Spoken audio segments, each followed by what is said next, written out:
Carta número 3 do Cid é o que a gente vai reagir e analisar aqui agora. Tudo bem, pessoal? Meu nome é Fernando Vulgodinho. E eu sou a Jess. Nós estamos aqui na saga das cartas, né? Primeiro a gente reagiu, depois analisou a carta número 1 e foi um impacto. No segundo a gente já sabia um pouco mais, já achou mais interessante. E já veio preparado também, já sabia que o assunto era mais denso. E aqui agora a gente vai ver a terceira parte dessa história, né? O desenvolver, o desenrolar. Por que a gente não faz vários de uma vez? É porque a gente sempre quer absorver muito conteúdo. Provavelmente semana que vem deve ser a quarta parte e deve finalizar esse ciclo. Mas a gente tá muito interessado em saber qual que vai ser o decorrer da história do Migli, porque tá bem pesado, cara. Até porque depois da segunda carta ficou realmente uma interrogação na minha cabeça, porque parece que não fechou muito a história. Na primeira carta eu achei que poderia ter finalizado, se bobear, e começava outra história. Depois da segunda carta ficou realmente em aberto o que poderia acontecer. Pois é, a gente vai reagir depois do react, já é de praxe aqui do nosso canal, de analisar um pouco mais e descobrir um pouco mais a fundo de tudo que aconteceu em todos os aspectos dessa arte que tá aqui, tá bom? Antes de qualquer coisa, like pra gente, pra dar uma força, se inscreve no canal e se quiser fazer mais ainda, você pode considerar se tornar um membro desse canal por apenas R$ 4,99. É isso mesmo, bem baratinho e já dá uma força tremenda pra gente aqui do canal. Então confira no primeiro link aqui na descrição ou no botão Seja Membro, tá bom? O fone tá no ouvido, 3, 2, 1 e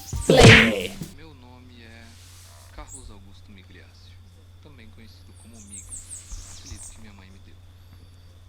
Depois que eu presenciei a violência dentro de casa, uma boa parte do meu coração morreu.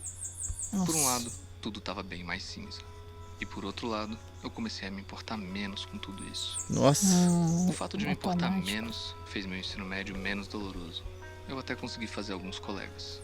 Porém, ainda me cortava com muita frequência. Nossa. Caraca. Eu poderia contar todos os detalhes da minha vida pra vocês. Cada lágrima, cada choro, cada desilusão. Porém, irei contar sobre o dia 17 de agosto de 2012.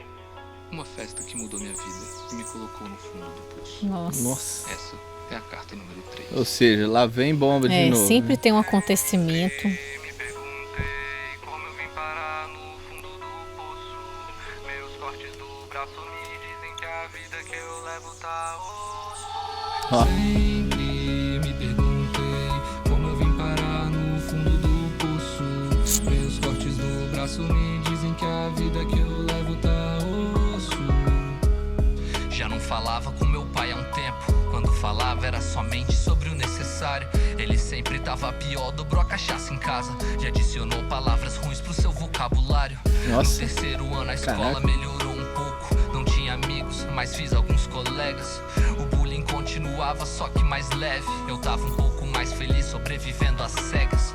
Fiquei sabendo de uma festa de uma mina de outra escola. Gente desconhecida, podia ser da hora. Era os 18 dela e a gente mais velha. E eu tava precisando de umas companhias novas. Sabia que meu pai nunca deixaria, por isso já tinha um tempo que eu mentia. Enquanto ele bebia eu saía pela janela, voltava antes de amanhecer. Ele nunca percebia. No Nossa. dia da festa me arrumei bonito, jeans, manga comprida pra esconder os cortes. Passei no posto pra comprar uma catu, um maço de Lux Strike, uma garrafa de corote. Nossa. Entrei na festa, vi uma cena comum. Menor embriagado, era só o que não faltava. Muita maconha e geral beijando na boca. De certa forma essa cena sempre me acalmava. Quando via desordem na vida dos outros, achava a minha desordem um pouco mais aceitável. Caraca. Sentia que eu não era o único fudido, então no meio dos fudidos eu não seria indesejável. Sempre me perguntei como eu vim parar no fundo do poço. A falta de Tem um refrão cantado agora. A estrutura dessa música é diferente. Me perguntei como eu vim parar no fundo do poço. A falta de amigos dizia que a vida que eu levo era osso. Em meio à festa vi uma mina de canto, com um olhar de melancolia, mas tinha certo encanto. Percebi que me encarava como se soubesse que nossa amargura se assemelhava um tanto. Nossa. Ela era a única menina de manga comprida. Eu era o único menino de manga comprida. Quando eu olhei no olho dela, foi como se ouvisse sua voz dizendo: eu também odeio a vida. Pra Nossa. afastar a timidez, bebi um pouco. Entre trancos e barrancos, consegui puxar assunto.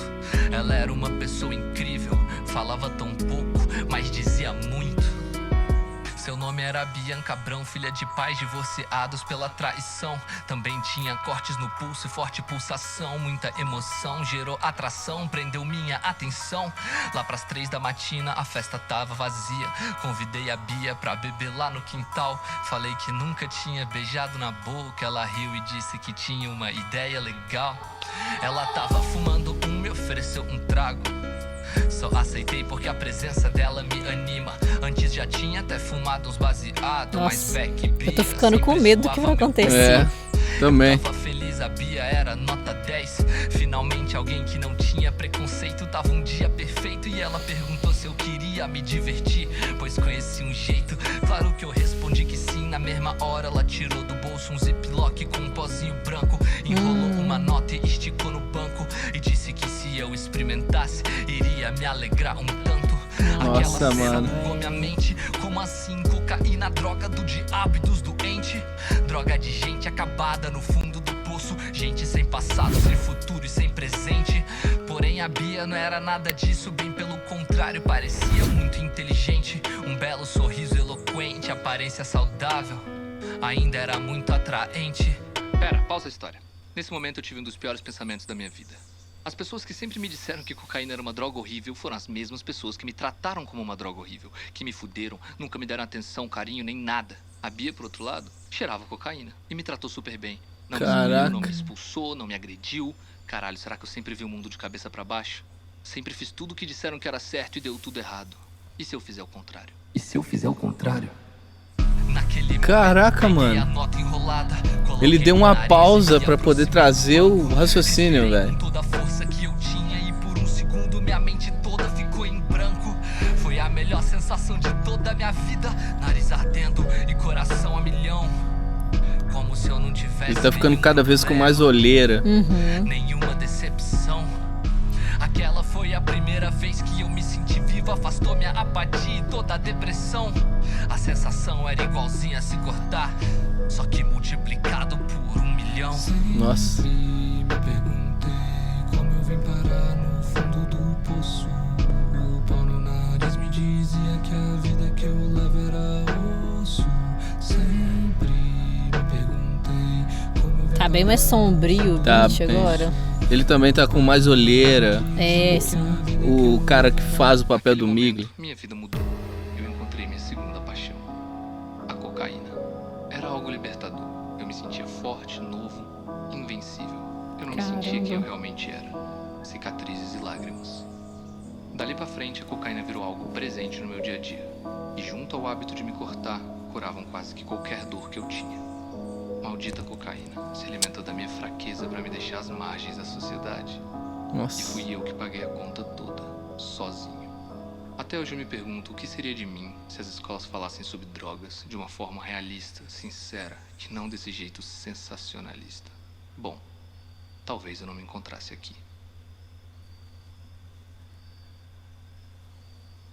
Cara, mas que Poxa. drama que esse cara tá vivendo, É. mano. Você vê que é um abismo vindo atrás de outro abismo, cara. É muito isso doido. mesmo. Mas a gente sempre fala primeiro do aspecto musical. E a gente viu aqui uma estrutura um pouco diferente das demais músicas. Ela tem um refrão que fala sobre o fundo do poço, que é uma frase recorrente em todas as cartas que a gente viu até agora. Ela tinha esse quê mais melódico nesse período, né? Ou seja, o Cid ali cantou aquela parte. Ele não só declamou, como a gente vinha falando nos outros videoclipes. Trouxe uma carga mais melódica, ou seja, um atributo a mais na estrutura musical. Foi uma melodia simples, porque você vê que não varia tanto as notas no desenho, mas ao mesmo tempo combinou, porque tem essa singeleza que é o que combina com essa música mesmo. O importante é a história que está sendo contada. O andamento da música tende um pouco mais de velocidade, mas não muito, ainda algo mais moderado, digamos assim. Apesar de que tinha um ar um pouco mais descolado nessa música, né? Que pode se referir também à ideia de que aqui ele começou a tratar algo que é um problema, só que na mente dele como algo que estava sendo positivo. Tanto que até no início ele fala que estava menos pior porque ele tinha conseguido alguns colegas e ele foi parar numa festa, né? Forçando uma identidade mais positiva naquilo. Isso pode ter se refletido na parte musical, que é uma coisa interessante também. Se isso foi algo proposital, é algo muito interessante que deixa a arte mais completa, né? Provavelmente eles querem querem usar todos os atributos pra contar essa história. Não é só a letra, que a música, o beat por trás, o visual, tudo isso vai nos ajudando a entrar nessa história e entender o que tá acontecendo. Tanto que ao longo da música a gente sente o beat mudando também de certa forma, até no momento em que a história fica mais tensa, porque até então tem esse ar descolado igual você tá falando. E isso me deixou tensa, inclusive, quando eu vejo que algo tá dando muito certo, ele tá indo bem, eu até comentei na Direct, tô com medo do que vai acontecer. E aí o beat vai transmitindo essa sensação pra gente junto, até chegar naquela parte do fundo do poço que todas as cartas têm, e o beat ficou até sombrio. O clímax dessa música também é quebrado por uma pausa, na qual modifica um pouco a intenção musical e a intenção da letra, que eu achei interessante. É como se fosse um devaneio, uma conclusão que o Migli tá tendo naquele momento. Eu achei muito interessante porque trouxe foco para aquele momento. Ou seja, esse é o ponto culminante da música. Esse é o ponto que eu tomo a decisão. Como toda a estrutura começa ali com essa ideia de escrever a carta, só que aqui num take diferente, possivelmente até num artifício diferente para se escrever essa carta. Eu achei muito interessante, traz uma certa similaridade com a sequência do que está acontecendo no projeto das cartas, mas ao mesmo tempo torna algo diferente e uma novidade pra gente. Mostra essa passagem de tempo que você tinha comentado dele também ter crescido, agora ele tá mais velho, ele fala que tá no 3º ano, então acho que trouxe essa ideia também de mudança de tempo. Uma coisa que tá mudando também é o aspecto do ator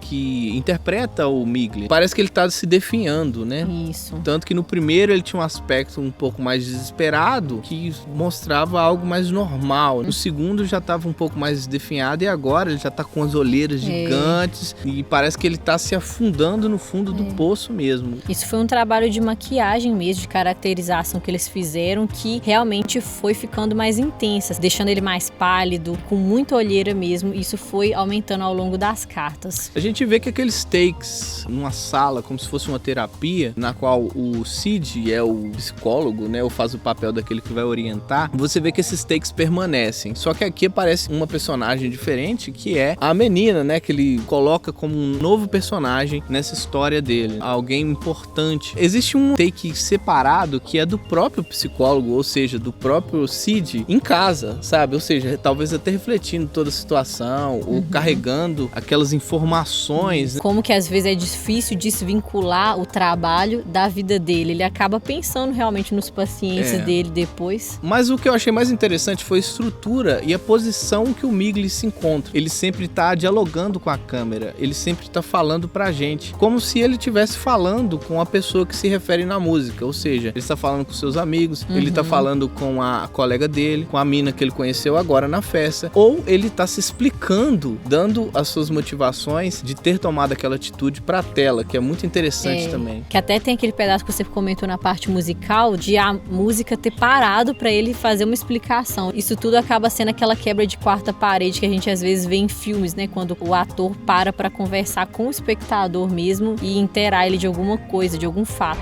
A letra dá sequência aos acontecimentos. Como sempre, a estrutura das cartas são sempre a mesma. Começa com um arquivo, né? Como se fosse um arquivo de rádio, e termina também com esse arquivo, como se estivesse contando a história e contando as suas memórias. A diferença é que, inicialmente, ele dá prosseguimento dizendo que os vocabulários ruins do seu pai, ou seja, a situação familiar que ele tinha passado na segunda carta, permanece aqui, continua e talvez até piorou. A questão do bullying ainda acontecia, mas olha que interessante o aspecto psicológico. Ele conseguiu meio que amenizar pelo fato de tentar ignorar a situação.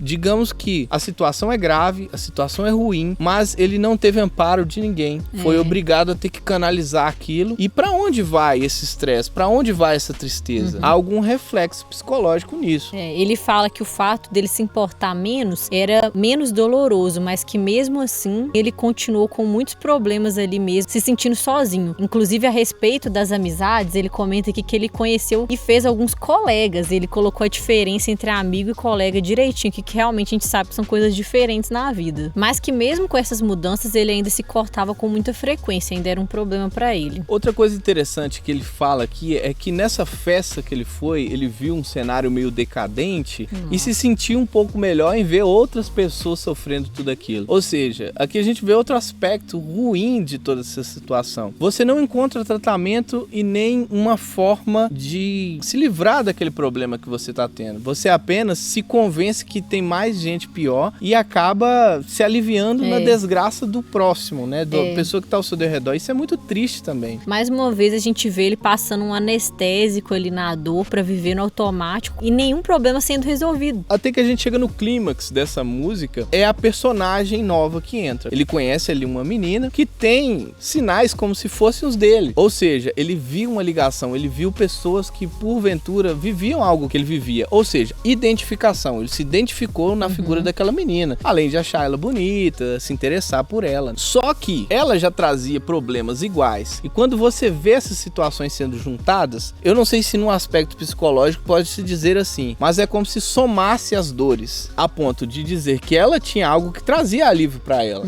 E isso foi passado pra ele. O interessante é que inicialmente ele lembrou de todo o aspecto negativo que as pessoas tinham mostrado sobre as drogas pra ele. Só que mediante a toda a situação que ele tinha passado, olha que interessante, as pessoas que falaram pra ele que aquilo era ruim são as mesmas pessoas que fizeram muito mal pra ele. Ou seja, que exemplo alguém tem pra dar, sendo que faz muito mal pra aquela pessoa. E aí ele toma essa conclusão. Essa mina fez muito bem pra mim, tá me falando isso. É muito interessante ver esse aspecto do caminho que foi traçado pra essa conclusão do Migli. Se isso tudo saiu da mente do Cid, cara, e ele pegou ali algumas referências, é claro, mas criou essa história, eu acho o Cid genial, assim. E aí ele pergunta, e se eu fizer ao contrário? Se eu fizer ao contrário, fica até ecoando aquela voz. Por causa dessa conclusão que ele chegou mesmo, que você disse. Ele analisou as atitudes, as ações e as falas que as pessoas tinham. E aí ele viu que não bate também, né? Aquela coisa do que você faz, às vezes não é a mesma coisa que você fala. Mas todos nós sabemos que esse não é exatamente o melhor caminho que se pode tomar, né?